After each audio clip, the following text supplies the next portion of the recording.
या पोराला सुटाबुटात बघून आईच्या डोळ्यात आनंद झळकतो. म्हणून गाव जवळ आलं की कधी कधी थोड्या वेळासाठी हा ब्लेझर घालतो. भाऊकीच्या बांधावरच्या भांडणात आप्पाच्या म्हणजे माझ्या वडिलांच्या डोक्यात चुलत चुलत्यानं दगड घातला. तो जेलमध्ये गेला आणि इकडं आईनं धसकाच घेतला. पण पुढं मात्र माऊलीनं माझ्या आणि भावाच्या मनात चुलत्यांविषयी किंवा भावकीविषयी कधीही विष पेरलं नाही. रागाच्या भरात झाले, तुम्ही शिका, आयुष्य सुधरा म्हणायची.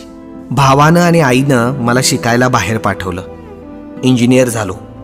आता पुण्यात IT कंपनीत सिनियर मॅनेजर आहे. पुण्यात 2 फ्लॅट्स आहेत. भाऊ गावाकडे शेती करतो. आम्ही मिळून मिसळून घराचं बघतो. आता आम्ही पण भावकीबरोबर ईर्ष्या, बदला, फुकटचा रुबाब असल्या भानगडीत अडकलो असतो ना तर आजचा दिवस दिसला नसता. शाळेत न गेलेल्या आईनं आमच्या आयुष्याला दिशा दिली. म्हणूनच आप्पांच्या नावानं गावात एक अभ्यासिका सुरू केल्या. आज आमच्या पाटलाच्या भावकीतली आणि गावातली कितीतरी पोरं इथं अभ्यास करायला जमतात.